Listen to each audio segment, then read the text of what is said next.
Kukosekana kwa elimu ya biashara yenye maadili kwa baadhi ya wafanyabiashara wilayani Kiteto mkoani Manyara kumechangia ndoa nyingi kuvunjika na kusababisha madhara kwa familia. Ukienda katika soko letu la wilaya Kondoa, soko kubwa na soko dogo, watawala ni wanawake.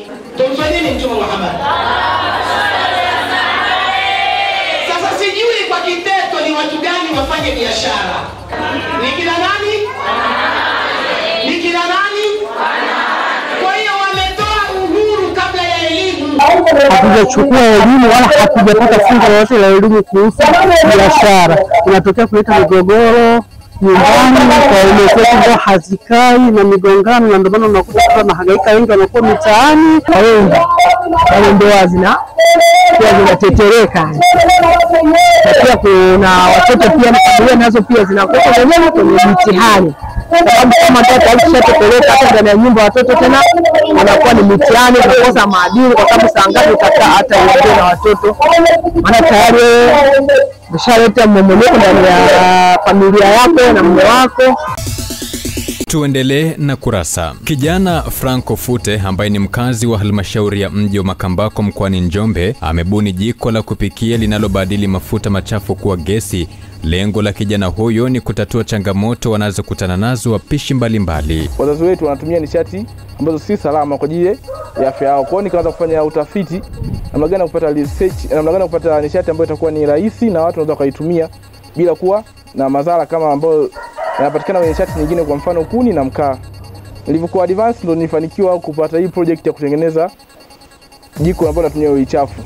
Niligundua hii kitu wakati mmoja tulikuwa tumewasha oil, tukaona oil inawaka, na pia nikajifunza kutokana na mambo ambayo nimejifunza shuleni katika chemistry. Tunaamini kwamba oil ni petroleum, hata pia gesi ya kwenye mtungi ile inaitwa liquefied petroleum gas, kwa kifupi LPG. Margaret Ngole ni miongoni mwa wateja waliotumia majiko hayo. Anaeleza ufanisi wake katika kurahisisha mapishi na kuokoa gharama. Nilinunua jiko kwa Franco na litumia nzuri kwa sababu linatumia oili, alafu naivisha haraka, halijanipa changamoto mimi tangu ninunue.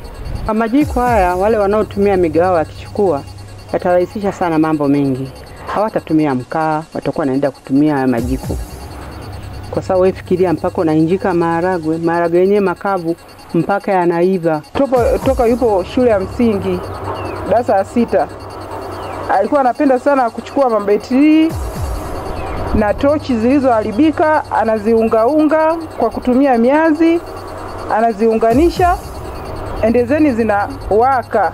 Alijaribu hilo zoezi, lakini kwa kipindi kile bado alikuwa hana ubunifu mkubwa, alishindwa kuiwasha hiyo sola, lakini tayari alishafanya baadhi ya majaribio akaunganisha, lakini kuwaka tu ndio ilishindikana.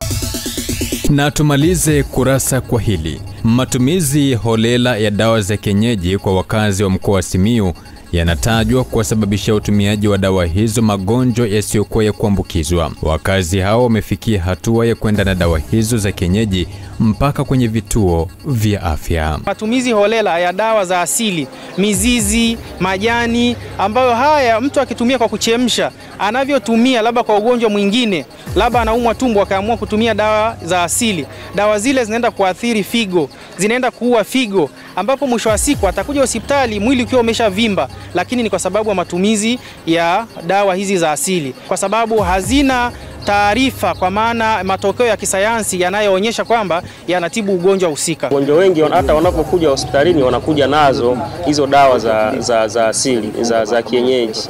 Kwa ndio maana mara nyingi wagonjwa wanaotumia hizi dawa wakija hospitalini wanakuta tayari figo zimeshaathirika. Hasa ukizingatia tulio wengi tuna yale magonjwa ambayo wengine tunayadharau. Unaumwa hiki, badala ya kwenda ukapata matibabu unakula dawa hii, akhiri yake kumbe unaongeza matatizo juu ya matatizo, kwa sababu bado elimu watu wengi hawajaipata hata huko vijijini. Tujui kwamba tunaumwa nini.